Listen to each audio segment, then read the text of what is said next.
The Daily Bread Devotions. Today's reflection with Pastor Jeff Elis Cupides.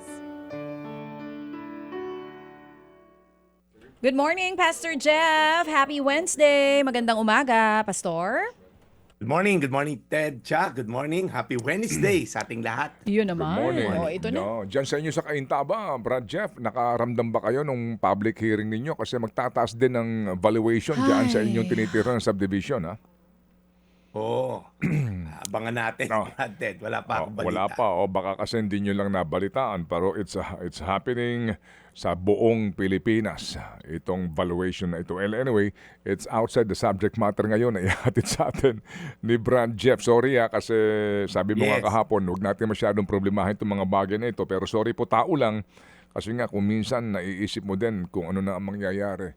Kung sakali po na ang pobreng senior citizen ay wala na hong pagkukunan na kanila pong gastusin, pati na po itong pambayad sa buwis. But definitely po, ito ang ating pagkukunan po ng inspirasyon at solusyon. Brad Jeff. Yes, Brad Ted, alam natin na lahat po tayo, it's a global issues po, no? Kaya talagang lalo tayo dapat kumapit kay Lord. Sakto rin yung topic natin po ngayon. After po tinuruan tayo ni Jesus the Lord's Prayer na to seek the Father and yung will niya, kahapon pinag-usapan natin, your will be done. Ngayon naman po, yung personal naman. Give us today our daily bread. Madalas po kasi ito ang bungad natin pag nagdadasal tayo, no? Lord, bigyan niyo po kami ng ganito. Lord, bigyan niyo po kami. And okay naman po manghingi sa Diyos. Pero pag tinignan niyo po yung progression, kumbaga, ng prayer, in-honor natin si God as our Father, and then your will be done, and then it's time to ask for something personal. Give us this day our daily bread. Mapansin niyo po, daily, hindi po yearly, hindi monthly, hindi rin weekly, kasi po most of us worry about the future. May sapat ba ako next year? Paano na yung bills ko next semester? Sa mga anak ko, paano yung tuition next? And again, binabalance ko po, hindi po masamang magplano. Pero ang masama po, pag nahook tayo sa provision as our ultimate parang problema sa mundo. Pag walang pera, malungkot tayo.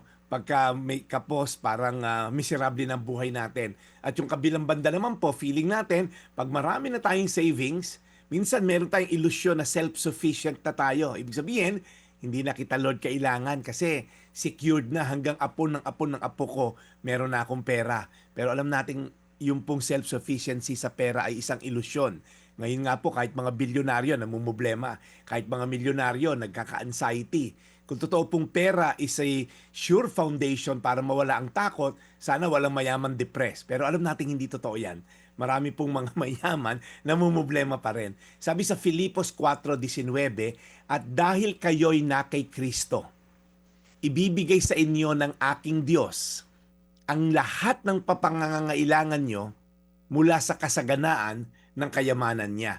Alam niyo po, madalas itong ipagdasal. Lord, sabi mo, bibigay mo pang kailangan ko. Pero nakalimutan natin yung unang parte. At dahil tayo'y na kay Kristo.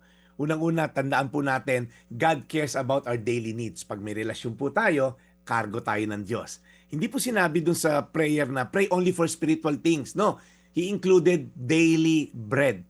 Okay? Pangalawa po, pag tinignan nyo, God teaches us dependence. Yung sabi pong daily bread, yung po ang nagpipicture ng manna from heaven during the time ng mga Israelita. For 40 years, nasa disyerto po sila. Wala pong 7-Eleven doon, walang mini-stop doon, walang grocery doon. Pero sila'y na-provide every morning, umuulan ng tinapay from heaven. Ang siste, bawal kang magtabi for 2 days. Hindi ka pwede magtabi for 2 weeks. Ang kukunin mo lang, good for 1 day. Because tomorrow morning, uulan ulit ng manna from heaven. So, tinuturuan sila ni Lord, do you trust my word na araw-araw ipoprovide kita? And for 40 years, God never failed na mag-provide sa kanila ng manna every single day. Pangatlo po, God is the ultimate bread of life. Pag tinignan niyo po, sabi ni Jesus, I am the bread of life. Sabi sa John 6:35. So, yung deepest need natin po ay hindi lang physical na bread. It's a spiritual bread. At yun po'y matutugunan ni Jesucristo. So kung kayo po ngayon nagdarasal ng pang-araw-araw na pangailangan, okay po yan. Pero huwag nating kakalimutan, ang eternal sustenance natin ay makukuha lamang kay Jesucristo. Relasyon kay Jesus Christ dahil siya ang eternal bread of life. Tanungin natin sarili natin, Am I trusting God daily or worrying constantly? Tanungin nyo, do I recognize God as my provider o itong karir ko, negosyo ko ang aking provider? Kaya tandaan nyo po sa Filipos 4:19, at dahil kayo'y na kay Kristo, ibibigay sa inyo ng aking Diyos ang lahat ng pangangailangan nyo mula sa kasaganaan ng kayamanan niya. Tayo po'y manalangin. Panginoon, naharap po kami sa matinding problema. Hindi lang naman kami, Lord, buong mundo. Dahil, Lord, sa giyera dito sa gitnang silangan. Pero, Lord, alam namin na ikaw ultimately ang aming provider. Through the years, you've been faithful, Lord, sa amin in the past. And you will remain faithful to us, Lord, today and forevermore. Kaya, Panginoon, sa mga kababayan namin ngayon na talagang hirap na hirap, Panginoon, maitaguyod ang isang araw para makakain, Lord, tulungan niyo po sila. Yakapin niyo po sila ng inyong pagmamahal, i-provide niyo po ang kanilang mga pangailangan. At Lord, sa mga tao, Lord God, na patuloy na kumakapit sa iyo, alam ko, Lord God, na kargo mo ang mga taong sinasaalang-alang ang buhay nila sa iyo. Hindi mo sila pababayaan kailanman. So salamat, Panginoon, sa iyong reminder. Give us this day our daily bread because we have to depend on you daily for our sustenance. We honor you, Jesus, for your love. In Jesus' name. Amen. Amen. Panginoon, muli po salamat na marami sa inspirasyon na amin napakinggan mula kay Brad Jeff at guidance na rin po. Lord, alagaan niyo po kaming lahat, lalo na po sa mga nangangamba sa mga panahong ito. Gabayan niyo po kami at alagaan niyo po lagi si Brad Jeff sa kanyang purpose and mission. In Jesus' name we pray. Amen. Thank you, Brad, muli sa iyong aral na binahagi sa aming lahat. Again meron pong libro si Brad Jeff. Ito po'y napakainam. Araw-araw po maaari niyong basahin. Bawat isang talata po para po sa ating gabay sa araw na iyon. Yes, ito Brad. ay Jesus Said. Go ahead, Brad. Yes, Brad Ted, available po yan sa worshipgen.com. Kung gusto niyo po ng shirt na may kasamang Jesus Said, worshipgen.com. Yun po yung website. At of course, sa Lazada, Shopee, TikTok po. Type nyo lang po sa search, Pastor Jeff. Yun lang. Dali lang po tayong hanapin kahit saan. Available po itong libro na to. Para po araw-araw kayo magnilay-nilay sa salita ng Diyos. Meron pa pong video na kasama yan. Pag in-scan nyo yung QR code, merong additional video to supplement po yung binasa nyong topic. Kaya busog-lusog sa aral ng Diyos. Ted? Okay, so Brad Jeff, bukas ay, well, as we all anticipate, ito ay bisperas na ng Biyernes. Yeah. Joke Ang lang. bilis. Okay, Sige, so Brad, alam mo, Brad Ted, yung mga nanonood sa'yo, talagang natutuwa dito sa programa natin dahil parang feeling nila talagang ang bilis ng araw na naiibsan yung konting, alam niyo yon, mga problema natin. Alam niyo po, mahal tayo ng Diyos, tandaan niyo yan. Amen.